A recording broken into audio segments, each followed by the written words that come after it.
So hi, I'm with Robert Scoble today, and we're going to talk a little bit about the age of context, your new book, and a little bit about the technology advancements in the last few years and a few years ahead. So maybe we can start a little bit by you telling us, why did you approach this book? Why did you write it? Well, I was seeing 5 separate trends happening at the same time. Wearable computers were going up, things like Fitbit, Jawbone, Asus, all these new watches, all these shirts that are coming out, all sorts of stuff coming out that you're going to wear on your body that's going to study you. The second trend was, you could call it Internet of Things. So I just noticed the number of sensors on us and in our world and around us was going up exponentially. Add that onto social network data, which is going up exponentially. Twitter today has 500 million tweets a day. And add on location data, was going up exponentially. Things like Google Maps, Apple Maps, Foursquare, Facebook check-ins. The data about where we are is getting sharper and sharper every day and going up. So anytime we see things that are going up exponentially, it makes interesting businesses. And in fact, there's businesses that just are built on top of Twitter, right? Like data sets, for instance. The thing that was changing was these new things are fusing together to make a new kind of software possible, a contextual kind of software. There's this app called Moves, for instance, that knows whether I'm walking or running or driving or biking, just based on the sensors in my phone, right? So if I'm walking, it has a common pattern and I can see that. And Moves just got bought by Facebook. God knows how much Facebook paid for it.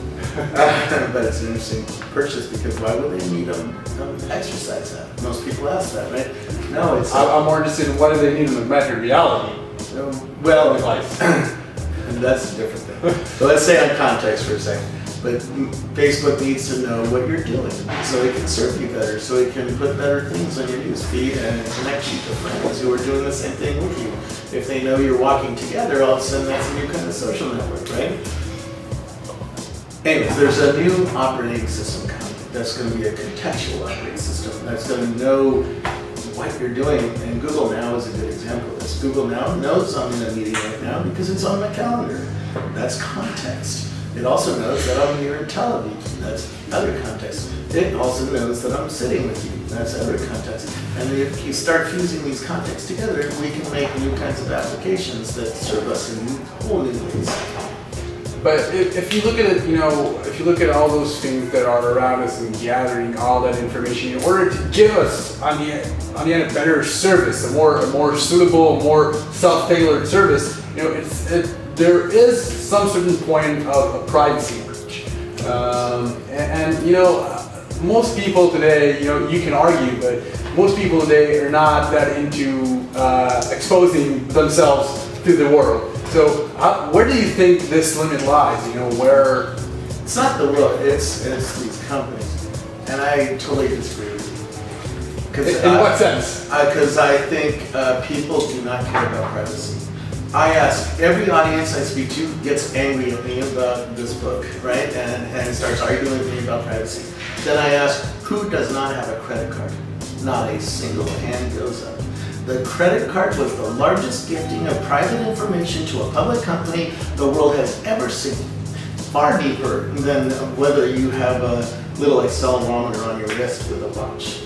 And we all use it. Why do we use it? Because there's utility here. So let's talk about this new utility. I think there's a new digital divide. There's a divide that really, I had dinner with Richard Stallman. He's an all-out kind of guy. Yeah. He wears a button because he's so all out. He says, pay cash for everything. Don't use credit cards. Stay off Facebook. He doesn't participate in the modern world. He doesn't want to participate, and he stays out. Me, I'm an all-in kind of guy. I have dozens of apps that do all sorts of weird things. For instance, I use this app called TripIt. TripIt is owned by Concur. It has access to my Gmail and my Google Calendar and my credit card. Now, what does that mean? That's a lot of private data, by the way. If we were having this conversation 15 years ago and somebody would have said, hey, in the future, you're going to give access to third-party companies to your email so that they can go inside your email and look for things, look for context, and pull that context out, and you do something with it. I probably would have even said no. But here's what happens because of the system. I was in a plane in Chicago one night. We were in the plane. I was heading home to San Francisco. TripIt warned me that my plane was being canceled because whatever. And it gave me a link to the other flight out of town that night. And click, buy the ticket, click, done. Because it had my credit card information and it has all my ticket information because it in fact right here it's showing me information about tomorrow's flight, right? So what happened? I got one of 3 seats out of town that night. Then the pilot comes on 2 minutes later and says, sorry, we have an engine failure. We don't have another plane. We're going to have to get the engine repaired. We're canceling this flight. Everybody has to get off, go back in and talk to the customer service personnel. There was 150 people on that flight. I won the game of life that night because I'm an all-in guy. Richard Stallman had to stay in Chicago. And the more and more people hear about examples like that, the more and more they're going to join me in the all-in game and they're going to give away their prize. So basically what you're saying is that the limitation of what we can and can't do today is not about technology, it's more about our willingness to give up our privacy. Absolutely. So for you today, where does the limit go? Well, here's a fun one. So this new Basis watch that I have at home, I have it charging actually right now. It has a heart rate sensor underneath it. It has a skin temperature sensor on it. It has a clock, and it has an accelerometer. So what do I do and I wear it all the time in bed. You use it to study sleep patterns. Well, doesn't it know when you're having sex? It could. It does. Okay. Let's just go right there. It does know you're having sex because of your behavior, right? Yeah. Now, what do they do with that? And are we ready to share that data with the company? Are we ready to share that data with each other? Now, I use that at the privacy part of my talks to say, you know, we do need companies to do 3 things for privacy. We need them to be transparent. We need them to explain what they're studying about us. Google is a good example of this. Google has a privacy dashboard. You can search Google privacy dashboard. You'll find it. It lists everything they know about you, which is really scary. A lot. But good on them for at least being transparent, saying, hey, I'm studying this stuff about you. I know all this stuff about you, and being transparent. The second thing is, you need the data to be correctable. Now, I live on a golf course. I spend a lot of time on a golf course, but I hate golf.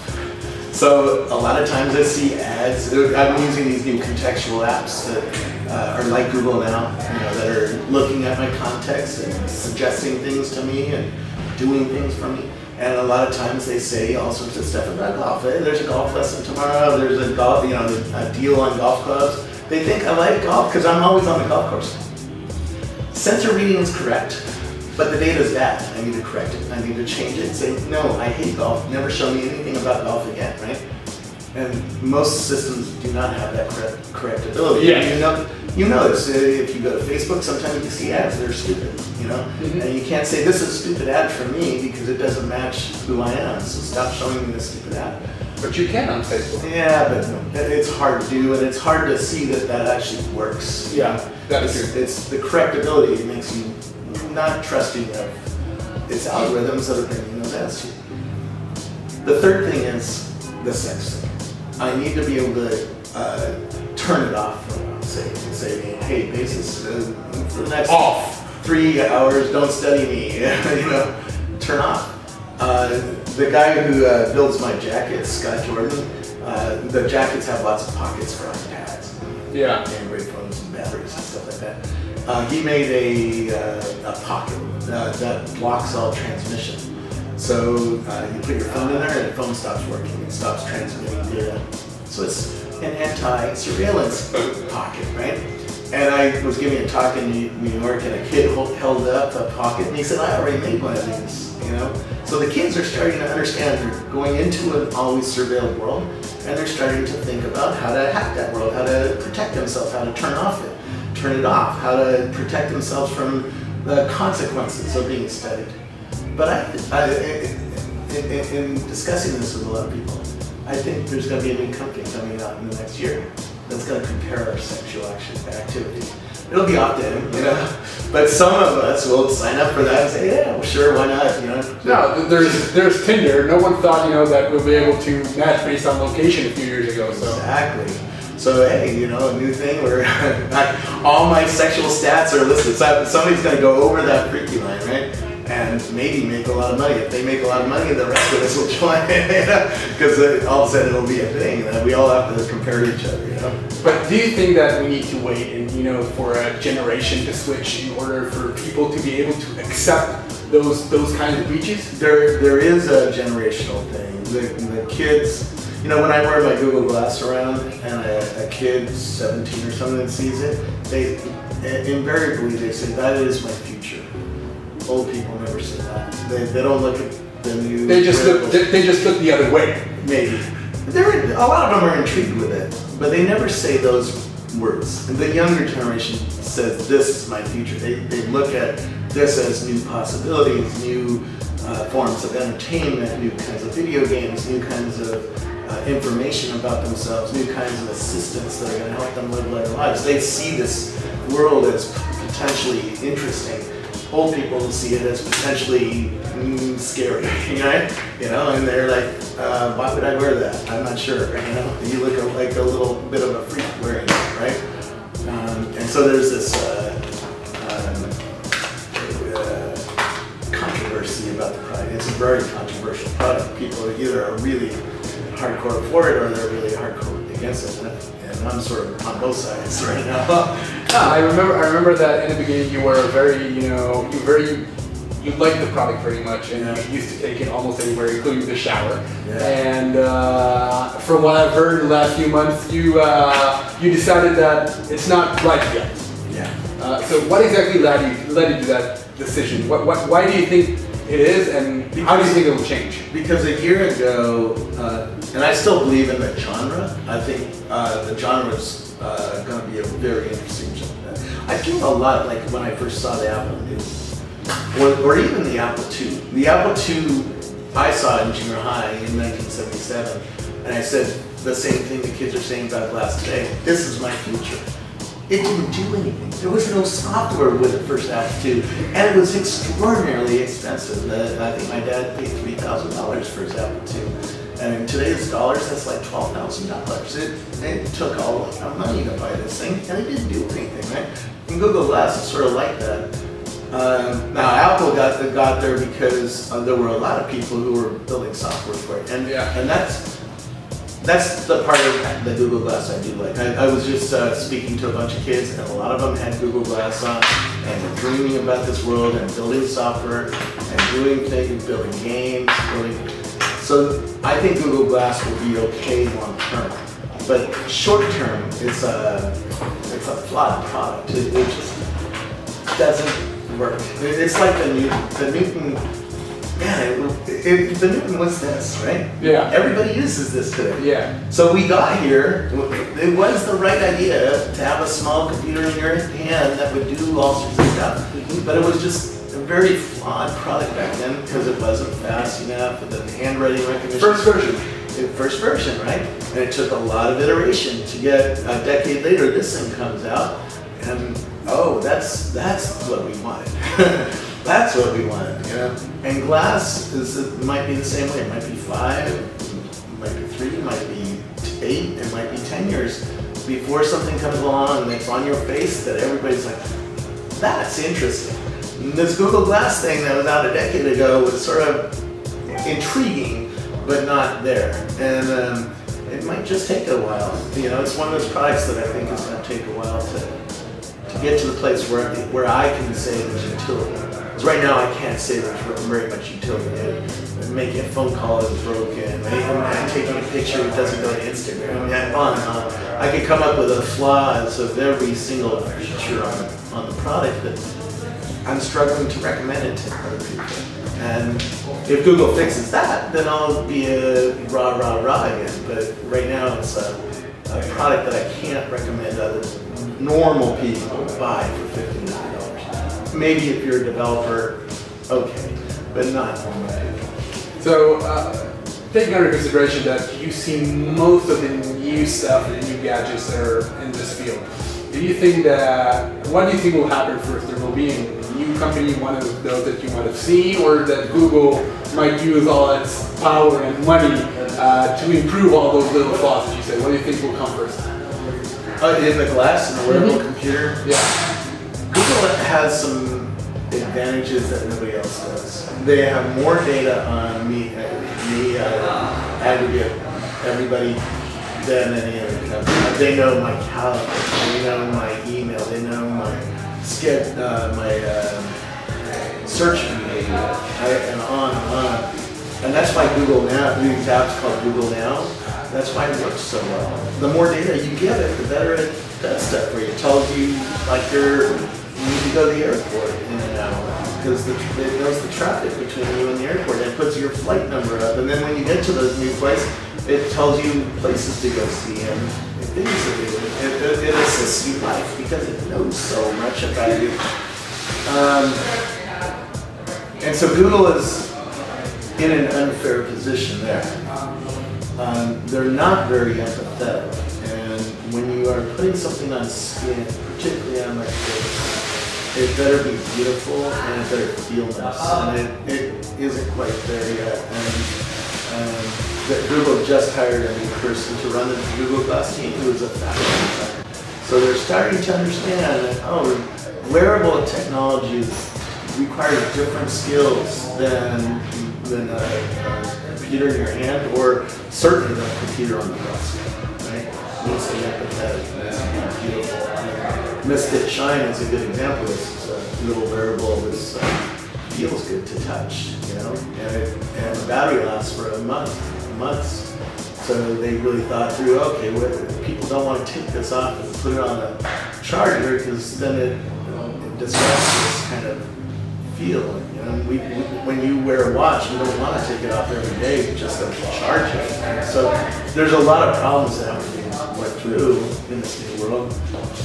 But it's fun to watch the companies deal with it. There are startups that are, like Meta is a good example. This company in Silicon Valley that's building. It's an Israeli company, by the way.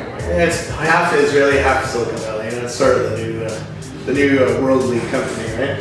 And they have two 720p HD screens that go over the real world, so it's a true augmented reality system. It augments, it puts a virtual layer on top of you, for instance, so that I could see all sorts of information if I was wearing a Meta, and I could even interact with it because it has a front-facing 3D sensor that you use your hands to poke at a UI or grab things and move them around in the air, right? Yeah. Virtual. And that's very intriguing for a whole lot of interesting things, entertainment, and working in an oil field and being able to spin the oil field and dive into the data, do different kinds of things that are hard to do on a mouse and computer system, right? Or even look around and you can have virtual screens, over here and over here and over here, and you can build a new world in this glass. That's very different than Google Glass. And then there's Recon Instruments that makes a little computer that goes inside ski goggles or sunglasses. Oakley uses it inside the Airwave ski goggle. And I'm not going to wear a Google Glass while skiing, because it's not functional to what I need to do. Right. So I'm going to buy an Airwave ski goggle and wear it, and it shows me where on the mountain I am, how fast I'm going, where my kids are. But maybe with an app for Google Glass it might.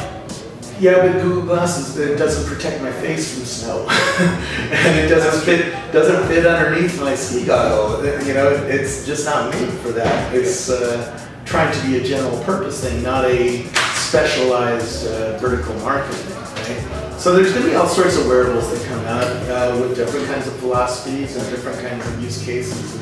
different kinds of sensors, different kinds of capabilities. It's going to be so let's talk a little bit further from augmented reality. Facebook just bought Oculus Rift. Yeah. And you moved that surprised many. Yeah. Because surprised me.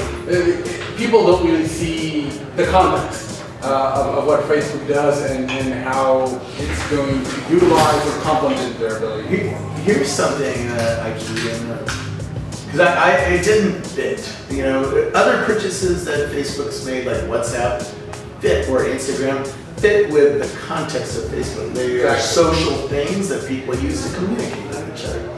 So those fit. Oculus is a black thing that goes on your head and has sensors in it, and you look around and it has 2 screens, so it's 3D.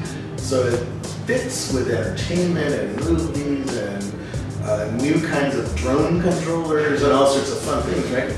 But it didn't fit with the Facebook context.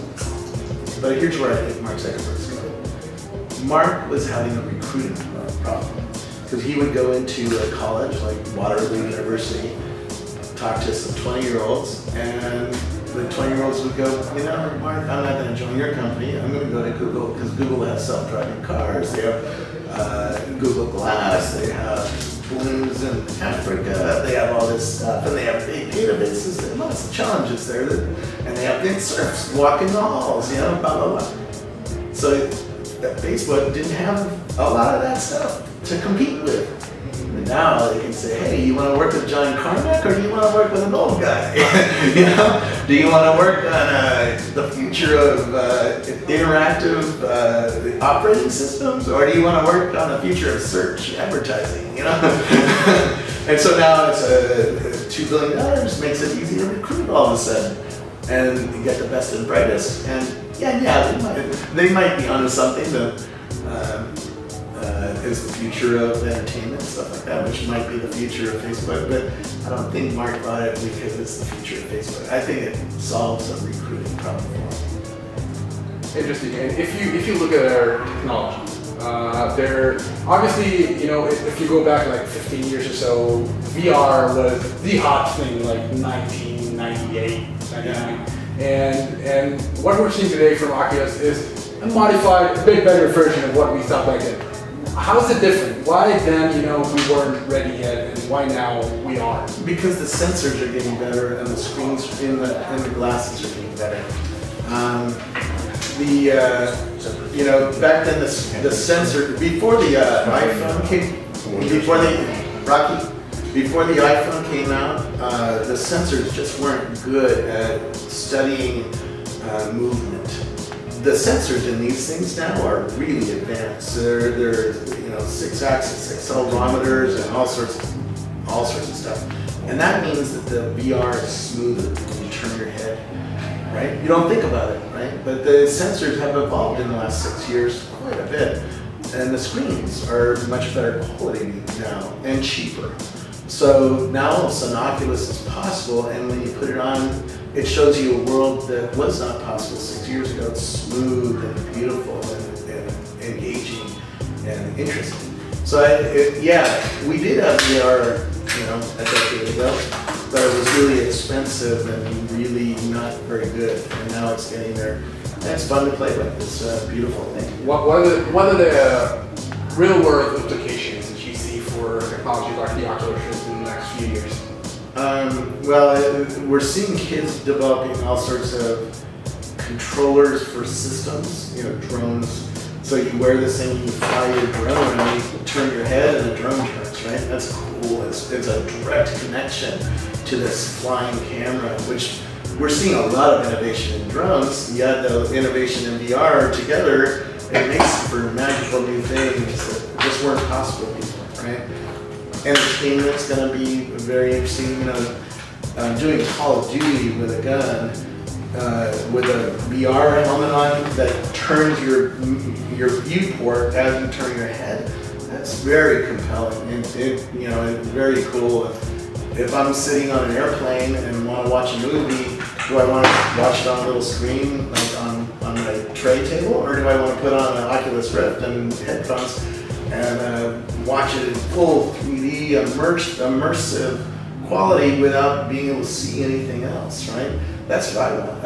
You know, so there's a lot of new things coming because of Oculus Rift and other wearables. China just announced a competitor to Oculus Rift, and Meta really is another thing yet again, which is somewhere along the way towards. Well, I think Meta is even further because Meta is augmenting the real world. Now you can turn it black too, just like with an Oculus Rift. But Meta has a front-facing 3D sensor and lets you walk around while watching some of this stuff.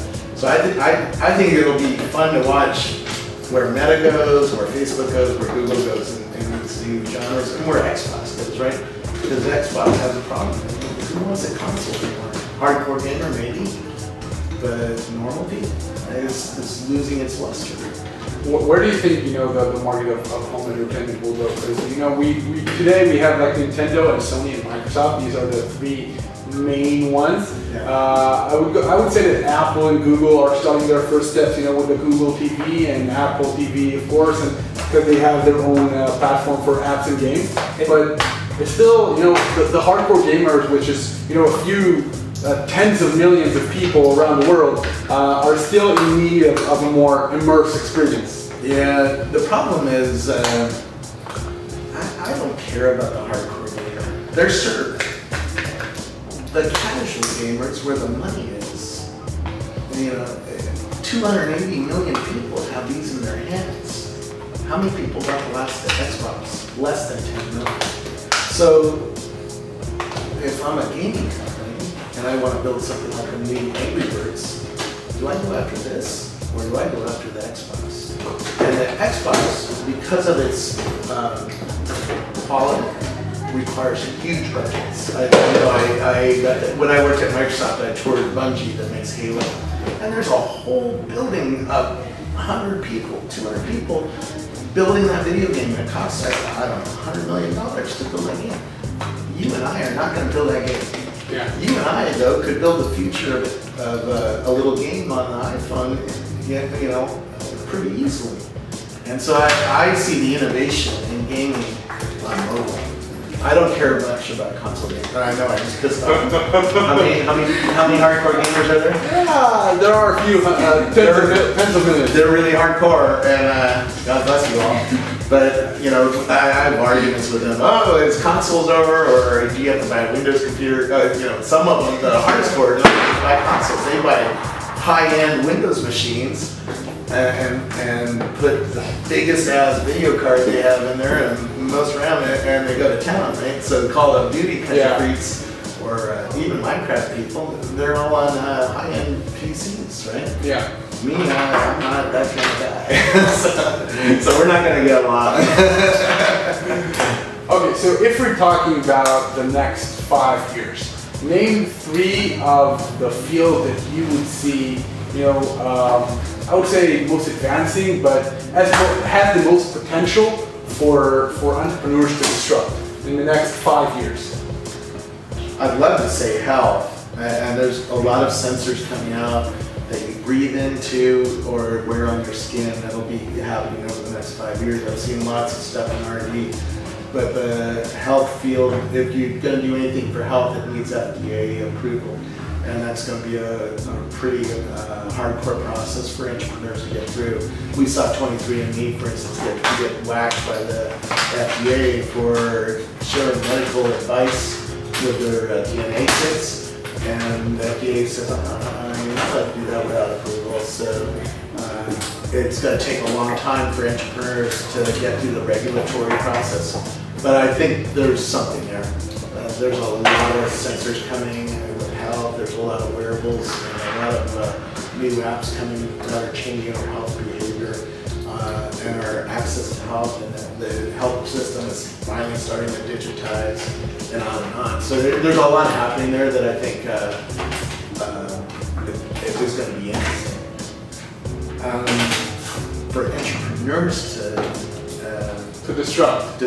Well, we're already in a big major trend that everything's going to be digitized, from like this thermostat on the wall is not digitized. My phone can't talk to that thing. There's no sensor watching us move around the space. I think there's an Israeli Kickstarter that's launching somewhere this week. Well, actually, what was the air conditioning company? Sensible. Sensible, that's right, sorry, I forgot their name. They make a little box that goes onto an air conditioner in your house and lets you study the air conditioner and they save you money. It's sort of like the Nest thermostat, right? So we should take this thermostat off and put a Nest here. And so the Nest can be controlled from the phone because it's digital, but it also has a sensor so it can study when you're walking around. So in the middle of the weekend, it turns off because nobody's here, right? And saves you energy, saves you money. And certainly saves me money at my house. We're already getting electronic door locks. We're getting lights with digital, controllers in them. Philips Hue lights. I can change the color of my lights from my phone. We have drop cams that are letting you watch, your doors with a camera, and you can see it on the iPhone, control it. There's pet feeding systems, blah blah blah. All sorts of fun stuff for the home. Sonos music players that are controlled from your iPhone, right? And then there's going to be another trend, which is everything in the house is going to get digitized. Toothbrushes are getting digitized. There's sensors on toothbrushes to tell you where you brush your teeth good enough, right? Great for kids because they love playing games on their iPhone, and they can watch their iPhone and play a game and see if they brush their teeth because there's a little sensor in the iPhone, in the toothbrush. We just saw a company, I'm bad with names, the baby milk bottle. Oh, Sleevely. Sleevely, that's why I have highlighted. So Sleevely puts a little sensor in the milk bottle to study how much milk you're giving your baby. So you have a graph how much milk your baby is drinking over time. So if your doctor asks, you come in, hey, this is exactly the data, and there's no errors, and it works when there's a babysitter that's not so diligent, or your uncle comes over and takes care of the baby, right? And they're not going to write down every baby feeding. Oh, your baby drank 2.5 ounces of milk. No, they're not going to do that kind of work. They're there to have fun, right? But you give them a bottle like this and it studies them. And on and on, I have a new digital thermometer that does the same thing. I have a Fitbit scale that studies me. I have a counter scale that helps me measure recipes. The world is being digitized, and that's a huge trend that continues to this day. What would you like to see someone do? Give me a Google self-driving car.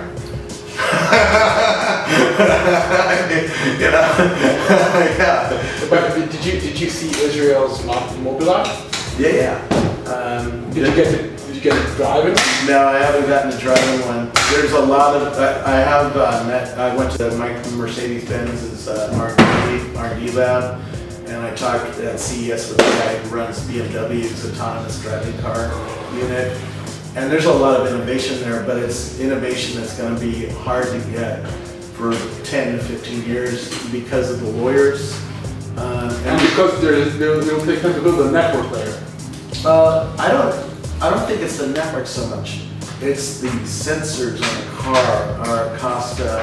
We just visited Velodyne that makes the spinning LiDAR system on the top of the Google car, and it's still $60,000 for that spinning thing. Way too expensive for my budget.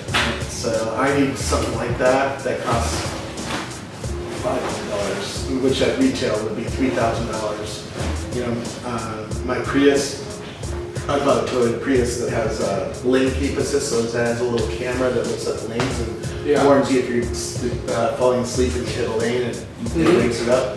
And it also has a phase array radar, front-facing radar that can tell you if you're approaching something. No, it drives for you. You turn it on, and if the guy slams on his brakes in front of you, your car slams on its brakes, right? It tells how close you are to a car in front of you. Mercedes is using this to automatically drive through traffic, so you just let the car drive, and it's pretty cool. But those things cost around $5,000 to $10,000 right now. People can afford that. They can't afford $60,000 just for a sensor. Plus, you have to have a supercomputer in the trunk. Plus, you have to have extra connectivity to the maps. If you saw how the Google self-driving car works, they have special, really high-resolution maps for the road ahead, so it knows where it's going to be. Because if it knows where it's going to be and what lane it needs to be in, that's cool. Actually, it's fun watching what Google does with this data. The new Google mapping app now shows what lane you need to be in to make the next turn. Yeah. And like the 3 lanes you're going off the freeway to LA, you know, or whatever, it says, hey, be in one of the right 3 lanes. And that research comes out of the work that it took to make the self-driving car work. So we're going to see a lot of advances over the next 10 years that aren't going to be completely self-driving cars, but are going to take us a step closer to self-driving cars. And BMW says the same thing. They're using that research to build safer cars that'll save your life or help you drive on the freeway or make traffic more enjoyable because you don't have to pay attention to the traffic. You can, you know, talk to your wife or whatever while you're stuck in a stop and go traffic. So there's going to be a lot of cool things coming shortly. Awesome. Well, let's go, ladies and gentlemen. Thank you very much. Thank you very much.